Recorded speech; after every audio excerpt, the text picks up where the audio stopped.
Now let's continue the chapter from part 2.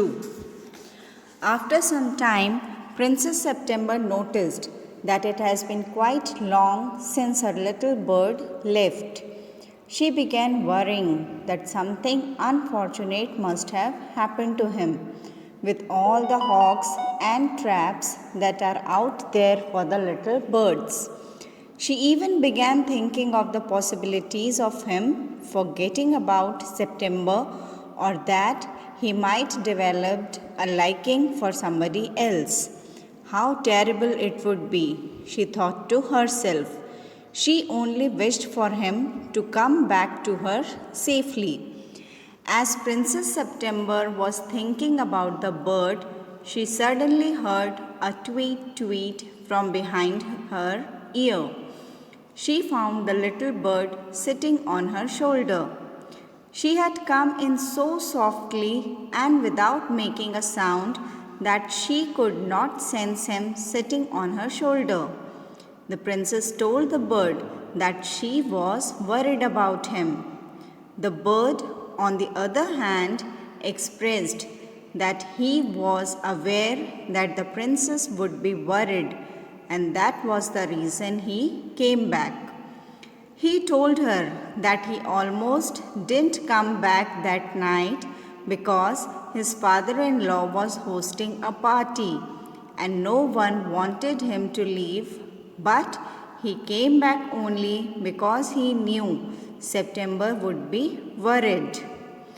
At that moment, when Princess September's mind was filled with doubt already, it was very unlucky on behalf of the bird to have made that statement.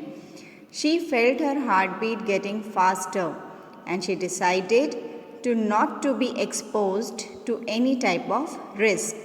So she got hold of the bird in her hand and took him towards the cage.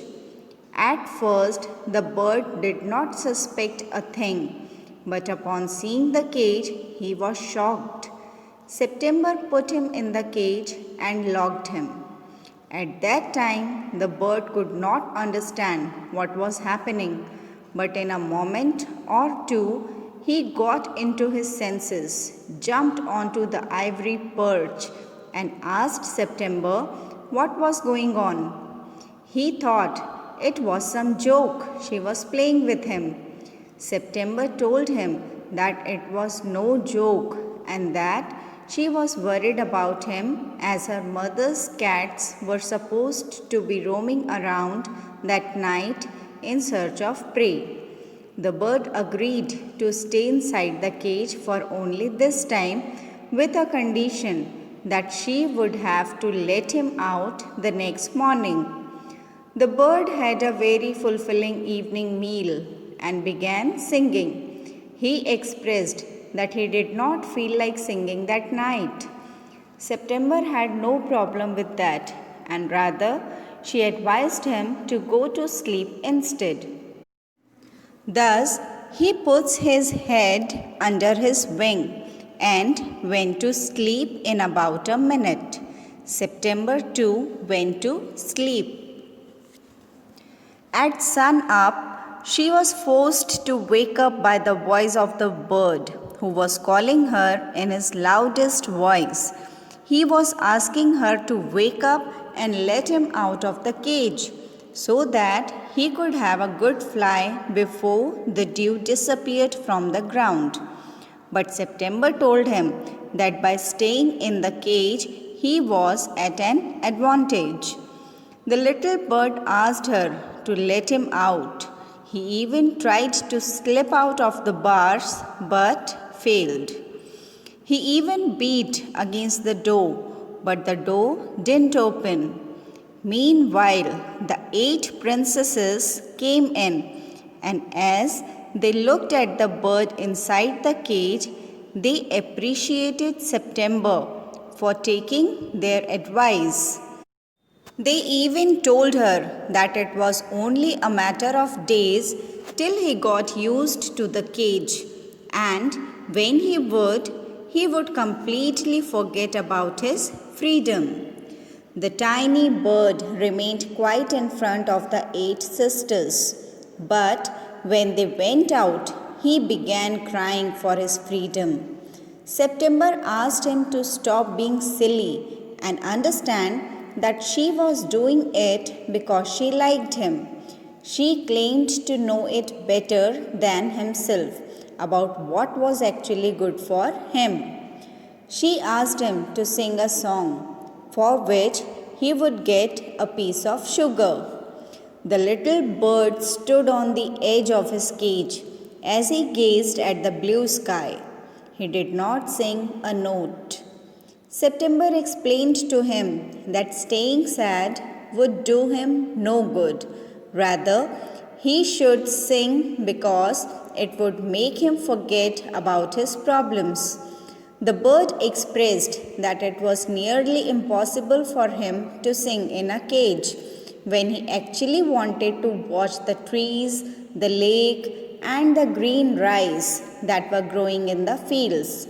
September offered to take him out every day, but the bird wasn't convinced, as it would not be the same for him.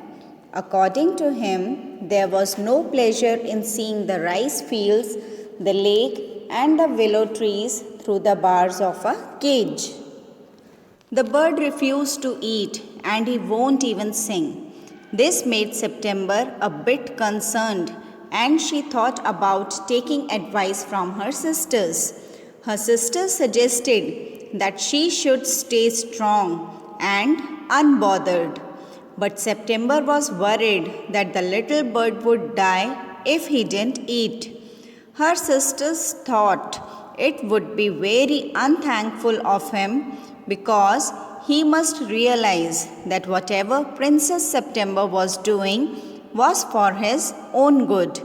If he still remained stubborn and died because of it, it would only do justice, and the princess would also get rid of someone who was unappreciative of her efforts. September, on the other hand, failed to see how their advice was of any good, but she gave them a benefit of the doubt as they were all older than her and more in number. She just hoped that the bird would get used to the cage by the following day. Now, the following day, Princess September woke up in a cheerful mood and wished good morning to the little bird, and that too in an exciting voice. When she received no response, she instantly got out of her bed and rushed towards the cage. The princess cried out of shock as she saw the little bird lying on one side at the bottom of the cage. His eyes were closed, which made her think that he was dead. The princess opened the cage and lifted him out in her hand. She cried tears of relief when she felt his heartbeat. She gently asked him to wake up, and when he didn't, she began weeping. And when her tears fell upon him, he opened his eyes. When he saw that he was no longer caged by bars, he began speaking. He told the princess that he can't sing in a cage, and if he won't sing, he would die. This made the princess cry even louder. She offered him his freedom. She confessed that she locked him in a cage because she loved him and wanted to have him all by herself. She did not know that her actions could kill him. She further told him that now she loved him enough to let him be happy in his own way.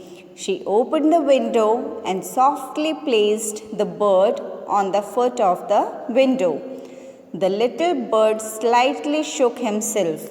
The princess told him that he was free to come and go as he pleased, and that she would never lock him in a cage. The bird replied and told the princess that he would definitely come back as he loved her too. He promised that he would sing the most amazing songs for her. He said that it was important for him to fly away, but he assured her that he would always come back and would never forget her. He shook himself again and exclaimed surprisingly about how stiff he had been lately. The bird spread open his wings and flew straight into the blue sky. The little princess, on the other hand, began crying miserably, as it is very difficult for one to put the happiness of someone you love before your own. And with her little bird no longer in sight, she felt lonely. When her 8 sisters got to know about it, they made fun of her and told her that he would never come back. But he did.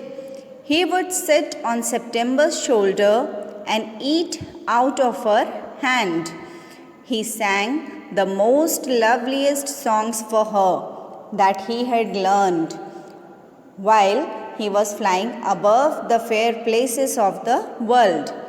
The little princesses never closed the window of her room so as to allow the bird to come in as he desired. This also proved to be amazing for her, and she grew up to be immensely pretty and graceful. When the little princess grew old enough, she got married to the king of Cambodia, and she rode a white elephant, which is very rare, to the city where the king lived. Her 8 sisters, on the other hand, never kept their window open at night, and so they grew up to be ugly and unpleasant. Upon reaching their age, they were given away, or in other words, married to the king's counselors with some tea and a Siamese cat. So, this chapter is over now.